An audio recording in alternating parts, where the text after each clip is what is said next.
নমস্কার বন্ধুরা, তোমাদের প্রিয় ইউটিউব চ্যানেল WB প্লাস পয়েন্টে তোমাদের সকলকে জানাই স্বাগত। প্রতিদিনের মতো আজকেও আমরা বিভিন্ন কম্পিটিটিভ এক্সাম থেকে প্রিভিয়াস ইয়ারের প্রশ্ন নিয়ে আলোচনা করব। প্রতিটি প্রশ্ন খুব ইম্পর্টেন্ট তোমাদের ফুড এসআই পরীক্ষার জন্য। আশা করছি এখান থেকে তোমরা বেশ কয়েকটি প্রশ্ন কমন পেয়ে যাবে।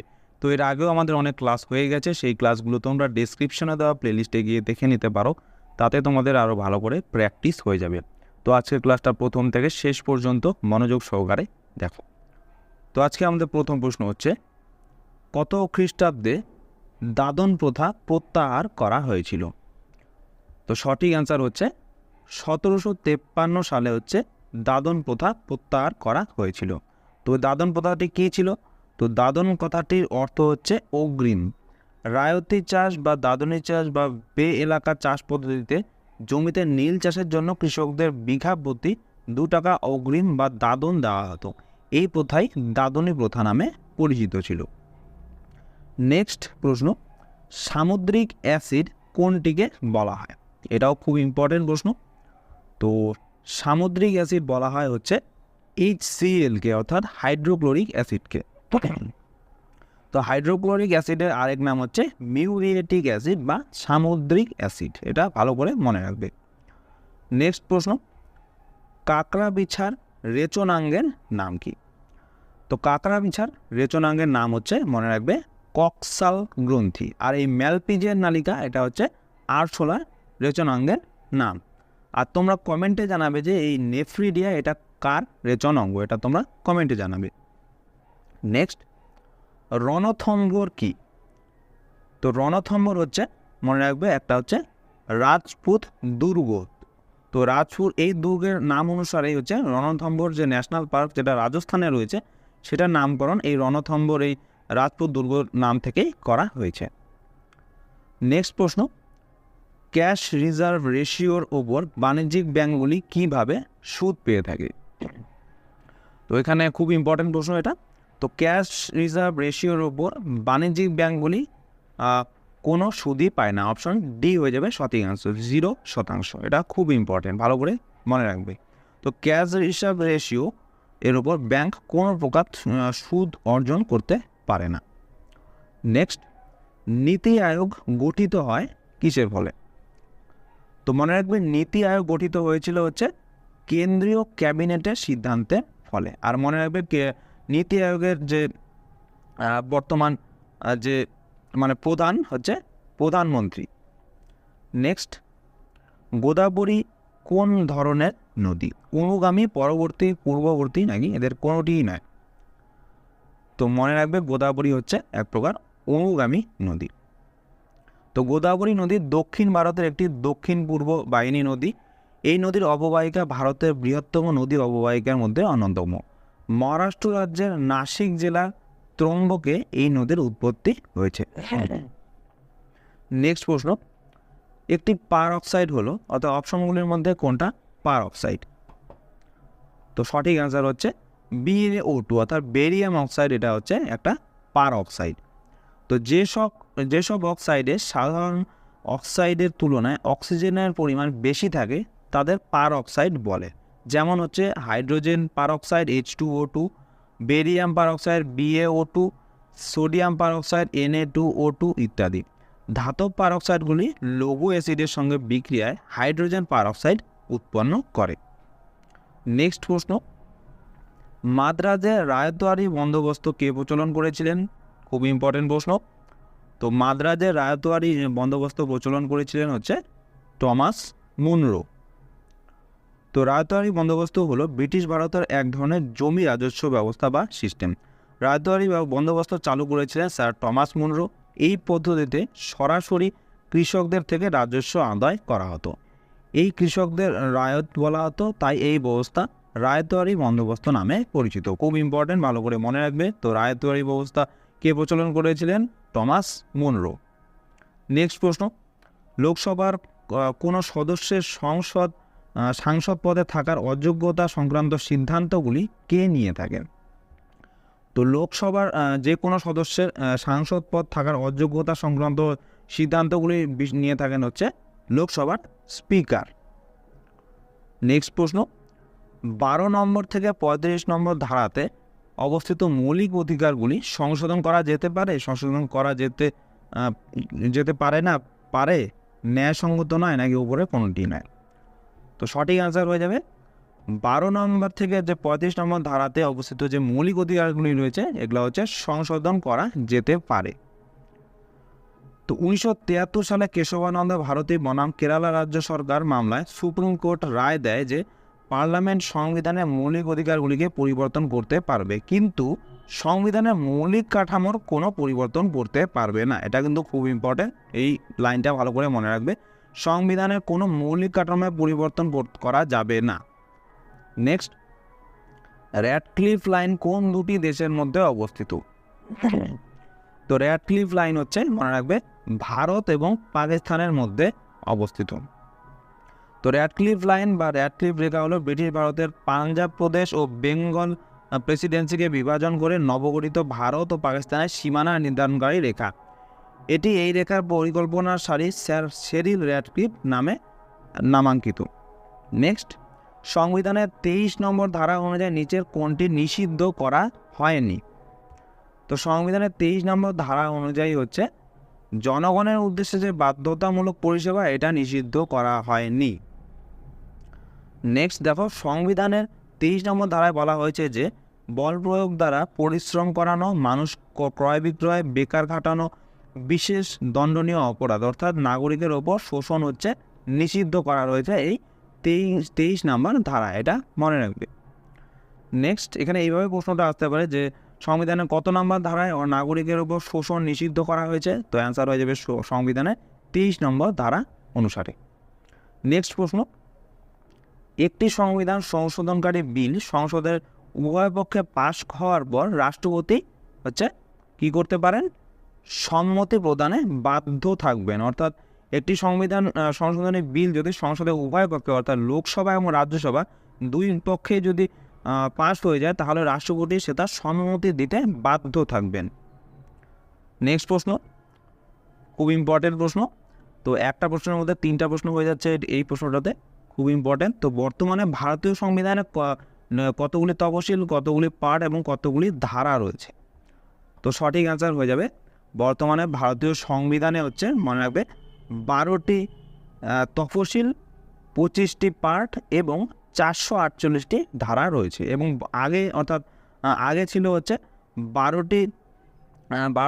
8টি তফসিল, 12টা না, ভুল বললাম, এখানে আগে হচ্ছে 8টা তফসিল ছিল আর 22টা পার্ট ছিল আর হচ্ছে 395টি ধারা ছিল, এটা হচ্ছে আগে। আর এখন বর্তমানে হচ্ছে 12টি তফসিল, 25টি পার্ট এবং 448টি ধারা রয়েছে। নেক্সট প্রশ্ন, সেরিকালচার কথাটি কোনটির সাথে সম্পর্কিত? এটা তোমাদের অনেকবার পরীক্ষায় আসে, খুব ইম্পর্টেন্ট প্রশ্ন।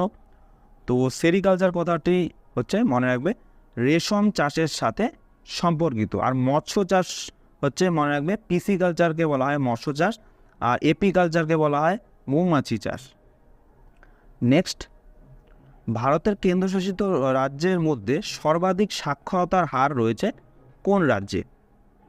তো সঠিক অ্যান্সার হয়ে যাবে এখানে অপশন এ, লাক্ষাদ্বীপ। তো ভারতের কেন্দ্রশাসিত অঞ্চল বলছে, এখানে রাজ্য কথা বলেনি। তো ভারতের কেন্দ্রশাসিত রাজ্যের মধ্যে সাক্ষরতার হার সব থেকে বেশি দেখা যায় হচ্ছে লাক্ষাদ্বীপে। আর যদি বলা হয় রাজ্যের ক্ষেত্রে, তাহলে অ্যান্সার হয়ে যাবে কেরালা। কেরালাতে হচ্ছে সাক্ষরতা হার সব থেকে বেশি সবগুলো রাজ্যের মধ্যে, আর কেন্দ্রশাসিত রাজ্যের মধ্যে হচ্ছে লাক্ষাদ্বীপে হচ্ছে সব থেকে বেশি, এটা ভালো করে মনে রাখবে। নেক্সট, ভারতের কোন রাজ্যে সর্বাধিক বন্দর আছে? তো সব থেকে বেশি বন্দর দেখা যায় হচ্ছে মহারাষ্ট্র রাজ্যে। তো মহারাষ্ট্রের সর্বাধিক সংখ্যক সমুদ্র বন্দর রয়েছে। 9টি উপকূলীয় ভারতীয় রাজ্য রয়েছে আমাদের ভারতে। গুজরাট, মহারাষ্ট্র, গোয়া, কর্ণাটক, কেরালা, তামিলনাড়ু, অন্ধ্রপ্রদেশ, উড়িষ্যা এবং পশ্চিমবঙ্গ ভারতের সমস্ত বড় এবং ছোট বন্দরের আবাসস্থল। নেক্সট প্রশ্ন, রাজ কমিটি কোন প্রকার করের সাথে যুক্ত? তো রাজ কমিটি হচ্ছে, মনে রাখবে, কৃষির করের উপরে সাথে যুক্ত।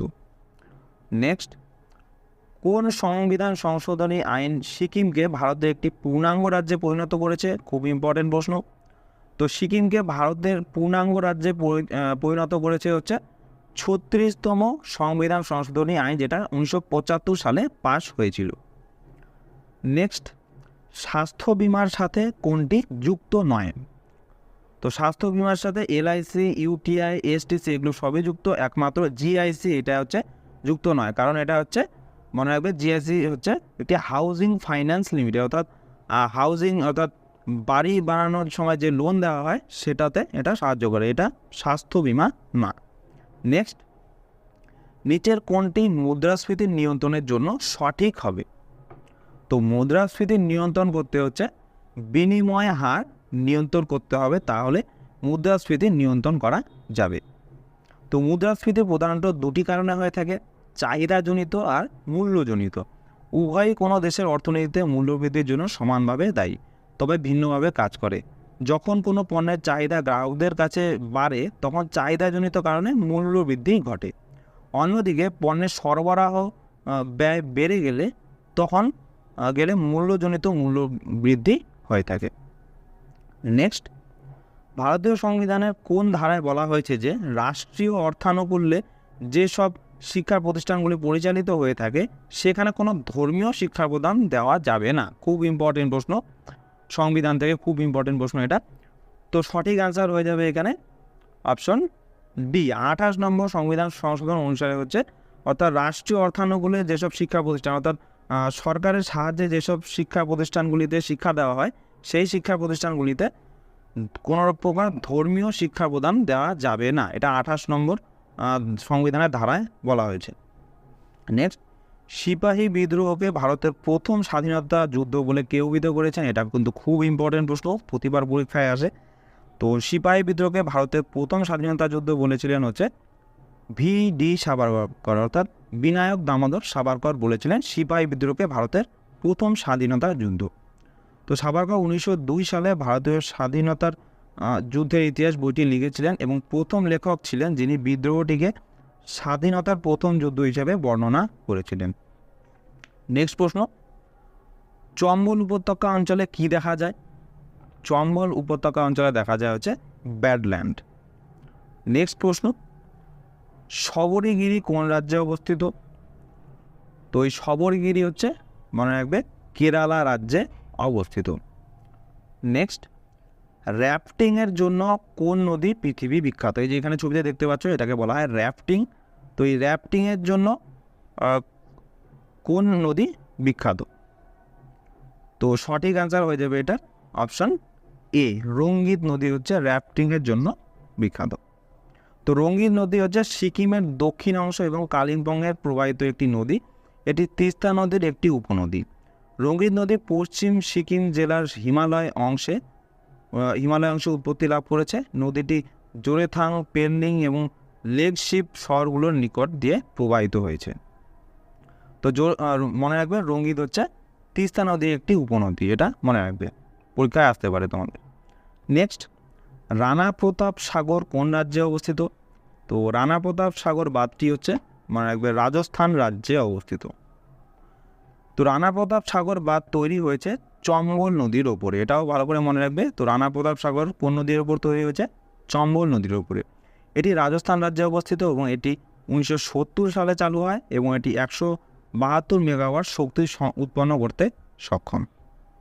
নেক্সট, নিম্নলিখিত কোন বলটি সংরক্ষী বল নয়? তো সঠিক অ্যান্সার হয়ে যাবে এখানে অপশন বি, ঘর্ষণজনিত বল হচ্ছে কোনো প্রকার সংরক্ষী বল হয় না, অর্থাৎ এখানে বলের কোনো সংরক্ষণ হয় না। তো কোনো কণা একটি পূর্ণচক্র সম্পন্ন করে তার যদি আদি অবস্থানে ফিরে আসলে কণাটির ওপর যে বল দ্বারা সম্পাদিত কাজের পরিমাণ শূন্য হয় সেই বলকে সংরক্ষণশীল বল বলা হয়। নেক্সট, নিচের কোন মৌলটি তড়িতের সুপরিবাহী নয়? এখানে দেখতে পাচ্ছ পারদ, গ্রাফাইট, গ্যাস কার্বন এগুলো হচ্ছে তড়িতের সুপরিবাহী, আর তড়িতের সুপরিবাহী নয় হচ্ছে হীরক।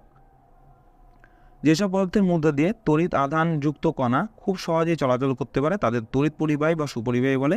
উদাহরণ হচ্ছে সোনা, রূপা, তামা প্রভৃতি ধাতু। এছাড়াও গ্রাফাইট, গ্যাস কার্বন প্রভৃতি অধাতু হচ্ছে, এরা অধাতু হওয়া সত্ত্বেও কিন্তু তড়িৎ পরিবহন করতে সক্ষম, অর্থাৎ গ্রাফাইট, গ্যাস কার্বন এগুলো। আর অ্যাসিড, ক্ষার বা লবণের জলীয় দ্রবণ এরা হচ্ছে তড়িৎ পরিবহন করতে সক্ষম, এটাও মনে রাখবে। নেক্সট, 1882 খ্রিস্টাব্দে হান্টার কমিশনে কোন ভারতীয় সদস্য ছিলেন? খুব ইম্পর্টেন্ট প্রশ্ন। তো 1882 খ্রিস্টাব্দে হান্টার কমিশনের যে ভারতীয় সদস্য ছিলেন তার নাম হচ্ছে সৈয়দ আহমেদ খান। তো 1882 খ্রিস্টাব্দে তদানীন্তন ভাইসরয় লর্ড রিপন তার কার্যনির্বাহী পরিষদের সদস্য স্যার উইলিয়াম উইলসন হান্টারের নেতৃত্বে হান্টার কমিশন গঠন করেছিলেন। তাহলে এটা তোমাদের প্রশ্ন পরীক্ষায় আসে অনেকবার, যে হান্টার কমিশন গঠন হওয়ার সময় তখন কোন ভাইসরয় ছিলেন ভারতে? তো অ্যান্সার হবে লর্ড রিপন। নেক্সট, কে সর্বপ্রথম ভাগবত গীতার ইংরেজিতে অনুবাদ করেছিলেন? খুব ইম্পর্টেন্ট। তো ভাগবত গীতাকে ইংরেজিতে প্রথমবার অনুবাদ করেছিলেন হচ্ছে চার্লস উইলকিন্স। তো 1785 সালে ভাগবত গীতা ইংরেজিতে অনুবাদ করেন চার্লস উইলকিন্স। নেক্সট প্রশ্ন, নিম্নের কোন ব্যক্তি বুড়িবালামের যুদ্ধের সঙ্গে যুক্ত ছিলেন না? তো বুড়িবালামের যুদ্ধের সাথে যুক্ত ছিলেন হচ্ছে যতীন্দ্রনাথ মুখার্জি, জ্যোতিষ পাল এবং নীরেন দাশগুপ্ত। এছাড়াও আরও অনেকজন ছিলেন, অপশনে শুধু এইগুলিই রয়েছে। তো অ্যান্সার হয়ে যাবে এখানে অপশন সি, যোগেন্দ্রনাথ মণ্ডল তিনি যুক্ত ছিলেন না। নেক্সট প্রশ্ন, কোন ধর্মগ্রন্থের অন্যতম বাণী হচ্ছে heist is of the devil?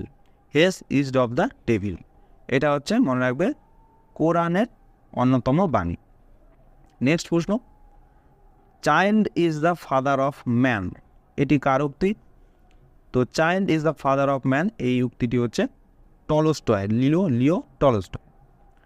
Next, bicycle থিপ চলচ্চিত্রটির কাহিনীকারকে? ভেরি ভেরি ইম্পর্টেন্ট প্রশ্ন, খুব ইম্পর্টেন্ট ব্যক্তি। তো বাইসাইকেল থিপ চলচ্চিত্রটির কাহিনীকার হচ্ছে চার্লি চ্যাপলিন। নেক্সট প্রশ্ন, বায়ুমণ্ডলের কোন স্তর অতিবেগুনি রশ্মিকে আসতে বাধা দেয়? তো অ্যান্সার হয়ে যাবে ওজোন। ওজোনের সংকেত হচ্ছে O3। তো ওজোন স্তর হলো উপরের বায়ুমণ্ডলে গ্যাসের একটি প্রাকৃতিক স্তর যা মানুষকে এবং অন্যান্য জীবন্ত প্রাণীকে সূর্যের ক্ষতিকারক অতিবেগুনি বিকিরণ থেকে রক্ষা করে। ওজোন স্তরটি নিরক্ষরেখার চেয়ে মেরুতে সাধারণত ঘন হয়। ওজোন স্তরটি পৃথিবীর পৃষ্ঠ থেকে 10 থেকে 50 কিলোমিটার উপরে অবস্থিত স্ট্র্যাটোস্ফিয়ারে বিদ্যমান। নেক্সট প্রশ্ন, ফাদার অফ জিওমেট্রি কাকে বলা হয়? তো ফাদার অফ জিওমেট্রি বলা হয় হচ্ছে মনে রাখবে ইউক্লিডকে। নেক্সট প্রশ্ন, 1992 সালে ছদ্মনাম ভারতের সুপুত্রী দেওয়া হয় কাকে? এটাও খুব ইম্পর্টেন্ট প্রশ্ন। তো সঠিক অ্যান্সার হয়ে যাবে এখানে অপশন এ, মাদার টেরেসাকে ছদ্মনাম দেওয়া হয়েছিল হচ্ছে ভারতের সুপুত্রী। আর তোমাদের জন্য একটা হোমওয়ার্ক, তোমরা কমেন্টে জানাবে যে মাদার টেরেসা কত সালে ভারত রত্ন পুরস্কার পেয়েছিলেন, এটা তোমরা কমেন্টে জানাবে। Next, United Nations fund for programs population activities অর্থাৎ UNFP এর সদর দপ্তর কোথায় অবস্থিত? তো UNFP এর সদর দপ্তর হচ্ছে আমেরিকার নিউ ইয়র্কে অবস্থিত। তো এই UNFP এর বর্তমান প্রেসিডেন্ট হচ্ছে ফার্নান্ডো ক্যারেরা। এটা ফাউন্ডেড অর্থাৎ প্রতিষ্ঠিত হয়েছিল 1969 সালে। আর হেড হচ্ছে বর্তমান হেড নাটালিয়া কানেম। নেক্সট প্রশ্ন, ললিত কলা একাডেমি কবে প্রতিষ্ঠা হয়েছিল? তো ললিত কলা একাডেমি প্রতিষ্ঠা হয়েছিল 1954 সালে। ললিত কলা একাডেমি বা রাষ্ট্রীয় কলা একাডেমি ভারতের চারুকলা বিষয়ক রাষ্ট্রীয় একাডেমি। ভারতীয় কলার বিকাশ এবং প্রচারের উদ্দেশ্যে ভারত সরকার 1954 সালে এই একাডেমিটি প্রতিষ্ঠা করেছিলেন। নেক্সট প্রশ্ন, কম্পিউটারের কাজ করার গতি হিসাব করা হয় কোন এককে? তো অপশনগুলির মধ্যে সঠিক অ্যান্সার হচ্ছে অপশন বি, ন্যানো সেকেন্ডে। কম্পিউটারে কাজ করার গতি হচ্ছে ন্যানো সেকেন্ডে হিসাব করা হয়। নেক্সট প্রশ্ন, মালদ্বীপের পার্লামেন্টের নাম কি? খুব ইম্পর্টেন্ট প্রশ্ন। তো মালদ্বীপ বর্তমানে খবরে অনেক ট্রেন্ডিং টপিক ছিল। তো মালদ্বীপ সম্পর্কে তোমাদের প্রশ্ন আসতে পারে। মালদ্বীপ সম্পর্কে তোমাদের একটা আলাদা করে ভিডিও বানিয়ে দেওয়া হয়েছিল, আমাদের চ্যানেলে পেয়ে যাবে তোমরা, তো সেটা দেখে নিবে। তো মালদ্বীপের পার্লামেন্টের নাম হচ্ছে মনে রাখবে মজলিস। নেক্সট, আগা খান কাপ কোন খেলার সাথে যুক্ত? তো আগা খান কাপ হচ্ছে মনে রাখবে হকি খেলার সাথে যুক্ত, খুব ইম্পর্টেন্ট প্রশ্ন এটাও। নেক্সট প্রশ্ন,